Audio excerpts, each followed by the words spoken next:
Enquanto meio de conservação do indivíduo, o intelecto desenvolve suas forças principais na dissimulação. Esta é, com efeito, o meio pela qual os indivíduos mais fracos, menos robustos, substituem, na medida em que lhes é recusada a possibilidade de luta pela existência com os cornos ou com os dentes de um predador. Com o homem, esta arte da dissimulação atinge o auge. Isso aqui é uma citação da Viviane Mosé, citando Viviane Mosé, de outro livro dela, Nietzsche e a Grande Política da Linguagem. Estamos aqui na espécie que sabe, do Homo sapiens, a crise da razão, da Viviane Mosé. E estamos entrando no capítulo 3 da primeira parte. Vamos entrar agora na linguagem e consciência. É um campo que muito me interessa, que muito tem a ver com a minha profissão, claro. Linguagem, consciência, né? Vamos pensar aqui, continuar pensando com a Viviane Mosé, todos esses aspectos na história do pensamento do humano que nos tornou, que nos possibilitou tornarmos humanos, né? Parece tão simples.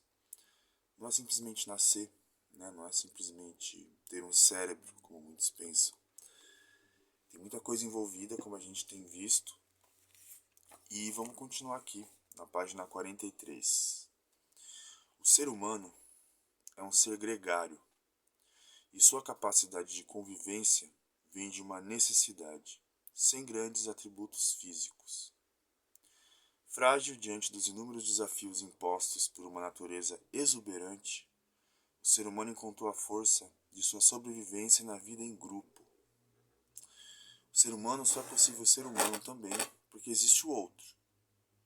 Só conseguiu sobreviver diante da potência da natureza porque entendeu que era preciso estar com o outro, fazer alianças, fazer família, fazer acordos, né?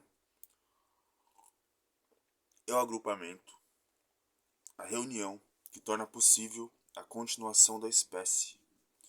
Portanto, foi a necessidade, diz Nietzsche, a penúria, que terminou por impor a vida em sociedade. Mas, para viver junto, era preciso aprender a entrar rapidamente em acordo. Foi a força da necessidade de comunicação. Comunicação, olha como é importante. Imposta pela vida em sociedade, que fez nascer a linguagem articulada. Para entrar em acordo, era preciso que se entendessem de forma rápida, que soubessem o que estavam dizendo. Ou seja, as palavras, os conceitos precisavam ser entendidos por todos, né? A gente pode pensar que talvez aí vão surgindo os conceitos.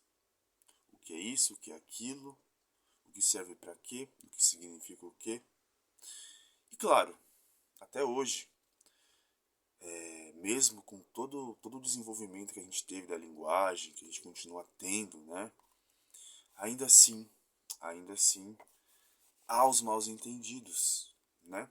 A linguagem é sempre mal entendido, apesar de ajudar, de limitar, né? de criar aí uma certa redução para que a gente possa entender. Mas nunca devemos parar na redução, né? A linguagem você pode ir cortando ela, talvez ela vai abrindo e vai surgindo mais coisa, e assim vai. E assim a gente vai se desenvolvendo enquanto sociedade. E vamos continuar. Quanto maior o perigo, maior a necessidade de comunicação e acordo. Diante do perigo, a gente precisa se comunicar até para sobreviver, né? Até para criar força, né?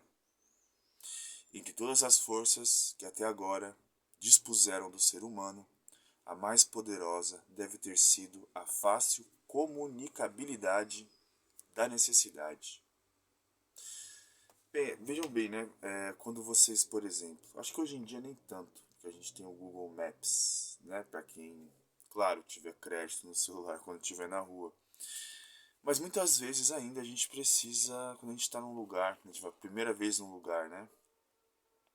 A gente precisa do outro para nos informar, né? A gente precisa sempre do outro, no momento de necessidade, né? Qualquer tipo de ajuda. A gente não se vira sozinho, né? A gente nasce já completamente dependente, né? Um bebê humano, se ele não tiver um cuidado logo nos primeiros dias, ele morre muito rápido, né? E assim, veja só como a gente é vulnerável, né? A gente se vê vulnerável diante da imensidão do mundo, né? De todos os perigos da natureza, de todos os perigos que a sociedade em si, por si só, do jeito que cria, né? Violência. Então assim, a gente precisa sempre dos outros e do outro. Vamos levar isso aqui com a gente, vamos manter essa ideia, vamos continuar aqui na leitura para ver onde vamos. Mas os seres humanos também precisavam manifestar seus afetos agora, por necessidade. Precisavam expressar suas angústias, afetos, angústias, cada vez mais potencializadas pela consciência da vida e da morte. A linguagem, de um modo mais amplo, não serve apenas à comunicação. Ela está à disposição da expansão humana, de sua autossuperação, que surge da imposição dos limites e de sua necessária superação, como vimos. A dimensão da linguagem, ela ultrapassa só o aspecto da necessidade, né, como a gente estava dizendo até agora. Vamos entrando aqui na possibilidade que a linguagem nos dá para falar de nossas angústias, de nossos afetos, e isso tem tudo a ver com psicologia, com psicanálise, né? Porque é isso que acontece no processo de psicanálise, de terapia, de psicoterapia. É a possibilidade de você dizer a respeito de si do que você sente. E é um grande desafio porque tem uma ideia aqui, né, que circula, que eu tenho me interessado bastante, e a psicanálise e outras disciplinas ajudam a pensar, inclusive a literatura, a poesia, que é a ideia de que há afetos que talvez ainda não tenham nomeação. Será que quando a gente fala tristeza, solidão, alegria, tesão, ódio, a gente está contemplando o que de fato a gente está sentindo? Existem afetos que não podem ser nomeados. Isso tem muito a ver com angústia, né? Algo que você desconhece, você sente, mas desconhece, você se estranhar, né? Através da linguagem a gente tenta chegar lá, a gente cria e a gente simboliza, a gente significa e a gente pode partir para outras ideias, né? E a linguagem está à disposição da expansão humana, olha só, né? Essa superação do humano enquanto animal, enquanto possibilidade de pensar, sentir e dizer, né? Como uma ponte, a linguagem de signos é o que possibilita o salto para a ficção. Não são palavras e sons arco-íris e falsas pontes entre coisas eternamente separadas, diz Nietzsche no Zaratustra. A linguagem permite ao humano brincar com o mundo. Mais uma dimensão aí da linguagem, né? A gente fala sobre a possibilidade de comunicação, de necessidade, né? De sobrevivência. A gente fala sobre os afetos, aquilo que a gente sente e precisa de alguma forma transbordar. Agora a gente fala de uma dimensão artística da linguagem, né? De criar ficção, de brincar com o mundo, né? isso que a gente faz aqui de ler, de pensar, é uma possibilidade da linguagem, e ela é muito rica, ela é muito interessante para nós. Então, assim, olha só como nós humanos, temos uma ferramenta riquíssima com a gente, que é a linguagem. Pensem só como às vezes nossa linguagem é tão mal utilizada, tão reduzida, e quanto essa redução não atinge de forma direta e indireta nossas vivências, nossa cultura, nossa sociedade, né, tudo isso, né. Eu defendo muito isso aqui, né, as pessoas, eu acho que tende-se a pensar muito uma ideia um pouco bem reduzida, de que a linguagem, ela não tem tanta importância, né, aquela frase de senso comum, né, como que é? Como que é? Me fugiu agora, uma frase que costumam dizer, ação vale mais do que palavra, uma coisa assim, né? Tende-se a reduzir muito a ideia de linguagem como só falatório, né? Como só falação. Mas a linguagem, ela tem um aspecto importantíssimo nas nossas ações, porque linguagem, dizer, também é ação. Se a gente começar a entender isso de forma mais ampla, de forma mais firme, talvez, é possível fazer transformações mais interessantes para nós, para nossas relações, para a política, para a sociedade no geral, né? Sem a linguagem, não há humanidade. Isso é um fato, né? A gente vai criando as coisas, simbolizando, conceitualizando, como a gente está vendo aqui. Enfim, vamos continuar porque tem muito caminho pela frente e a gente está quase acabando por hoje.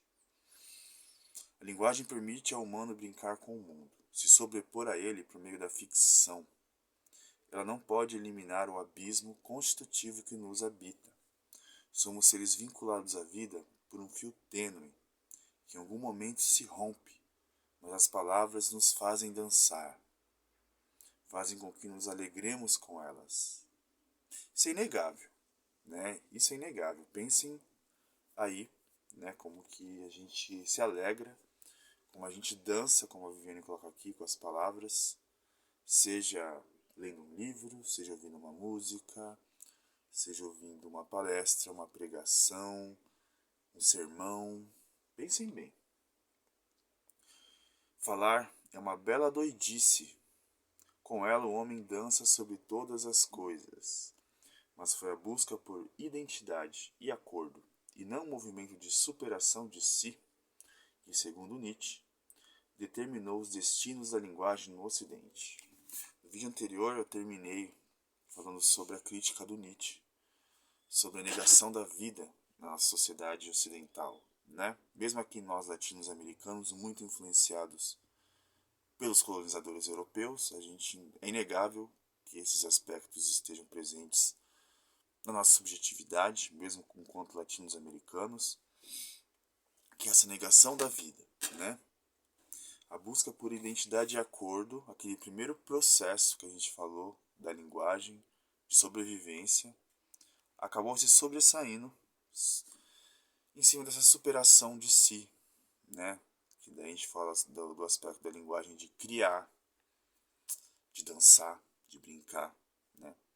A gente vai reduzindo a vida através da linguagem, o que é uma doideira a gente pensar, né? Porque a linguagem, ela pode ter um movimento oposto, e é isso que a gente aposta aqui.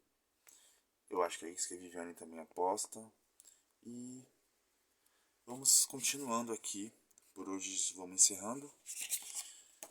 Sugiro para vocês sempre, Viviane Moisés, Parece que Sabe. E até a próxima. Beijos, abraços e se cuidem.